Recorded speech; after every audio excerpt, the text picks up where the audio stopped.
Bonjour tout le monde, permettez-moi de vous présenter ce deuxième chapitre de cours maintenance. Donc, pour rappel, ce cours est destiné en licence 3 construction mécanique. Donc, pour ce deuxième chapitre intitulé Généralité sur la sûreté de fonctionnement, on a le plan de présentation suivant. Donc, on va parler sur la sûreté de fonctionnement, on va la définir, puis on va parler sur les objectifs de cette dernière, puis on va s'intéresser, on va présenter les durées caractéristiques existantes dans la sûreté de fonctionnement, puis on passe aux 4 piliers de la sûreté de fonctionnement qu'on appelle FMDS, fiabilité, maintenabilité, disponibilité et sécurité. Tout d'abord, c'est quoi la sûreté de fonctionnement? On pose la question, c'est quoi la sûreté de fonctionnement? On a une définition normalisée donnée par la norme AFNOR sur la sûreté de fonctionnement. Elle est définie comme étant l'aptitude d'une entité à satisfaire une ou plusieurs fonctions requises dans des conditions données. Elle est sous-définie comme la combinaison de la fiabilité, de la disponibilité, de la maintenabilité, de la sécurité, connue sous le terme FMDS. Passons aux objectifs de la sûreté de fonctionnement. C'est d'assurer la sécurité, bien sûr, des personnes et des biens, d'assurer la continuité de l'activité, de réduire les coûts, soit les coûts de perte ou bien les coûts à dépenser dans la maintenance, une conception, une fabrication robuste. Donc on doit, pour améliorer la maintenabilité, donc on doit faire une bonne conception, une maintenance préventive et corrective efficace. Donc il faut faire un bon plan de maintenance pour éviter tout dégâts, et une gestion de risque. Parlons des durées caractéristiques existantes. Donc on a un axe de temps qui représente la durée d'usage d'une machine ou bien d'un bien. On a sa mise en service, puis en passant un temps, on arrive à la première défaillance. Donc ce temps-là s'appelle le MTTF, c'est Mean Time to First Failure. À partir de la première défaillance, donc on a une défaillance, on doit intervenir, on doit réparer. Donc on ne va pas intervenir directement, bien sûr, on va prendre un petit intervalle de temps à préparer pour l'intervention. C'est un temps d'attente. Puis on va commencer l'intervention, début d'intervention, jusqu'à ce qu'on fait où on termine la réparation. On appelle la remise en service. Donc on a entre la première défaillance et la remise en service, on a ce qu'on appelle deux temps essentiels qui sont le MTTR et le MDT.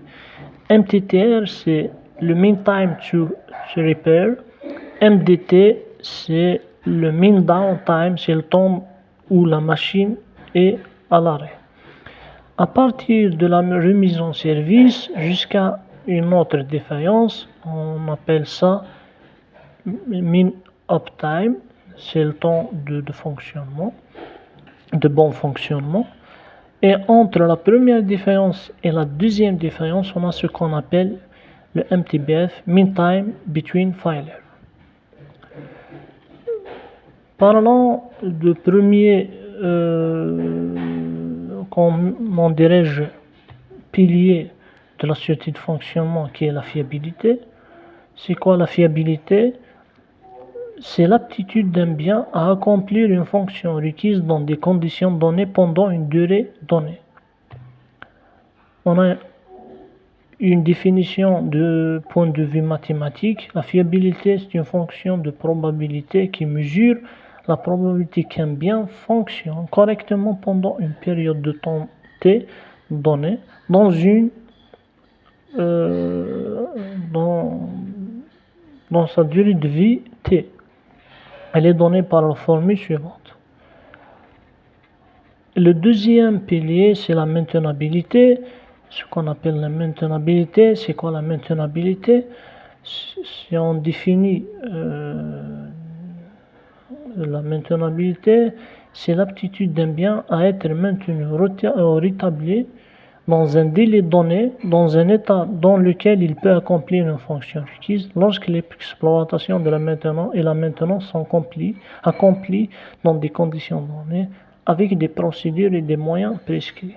C'est-à-dire, c'est la facilité de maintenir ou bien de réaliser la maintenance sur l'équipement.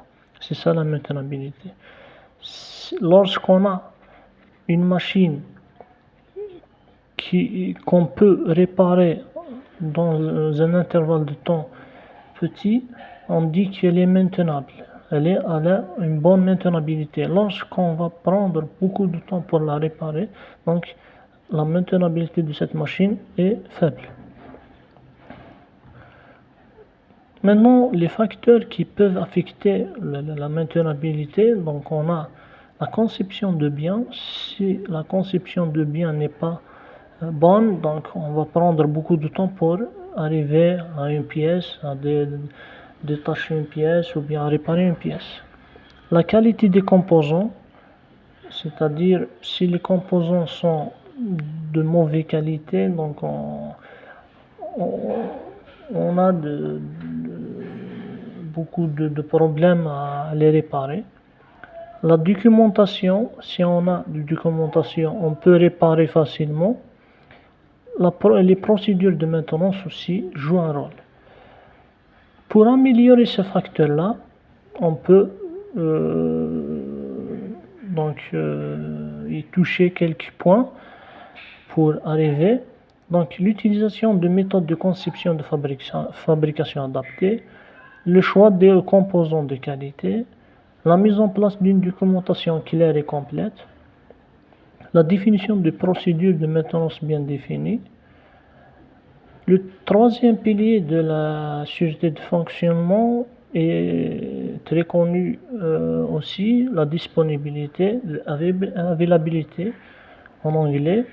Donc, elle est définie comme étant l'aptitude d'un bien sous les aspects combinés de sa fiabilité, de sa maintenabilité et de l'organisation de la maintenance à être en état d'accomplir une fonction requise dans des conditions de temps déterminées. C'est une définition bien sûr normalisée. Elle est définie comme étant le rapport entre le temps pendant lequel le bien est disponible et le temps total pendant lequel il aurait pu être disponible. On a deux types de disponibilité. On a ce qu'on appelle la disponibilité intrinsèque. La disponibilité intrinsèque, elle est donnée par la formule DI égale min uptime sur min uptime plus MTTR. On a la deuxième disponibilité qui est opérationnelle où on rajoute les temps de waiting time, min waiting time qui sont des temps d'attente et de logistique. C'est ça la différence entre la première et la deuxième. Le quatrième pilier qui est la sécurité, lui aussi est très important dans la maintenance. La sécurité est l'aptitude d'un système à accomplir sa fonction sans causer de lésion ou d'atteinte à la santé. On a une deuxième définition, l'aptitude d'un système à éviter le risque, ou le risque est défini comme la probabilité de perte ou de catastrophe. Pour résumer tout ce chapitre-là, on peut donner un exemple sur la FMDS. On a un avion, donc c'est un bien qui doit être fiable, disponible et sûr. Pourquoi? La fiabilité de l'avion est importante pour éviter les accidents. La disponibilité de l'avion est importante pour garantir la continuité du service. La sécurité de l'avion est importante pour protéger les passagers et les personnes au sol. Donc, c'est exemple qui résume les quatre termes de la FMDS. Donc, je viens de terminer ce chapitre. Donc, si vous avez des questions à poser, n'hésitez pas à les poser soit par mail ou directement.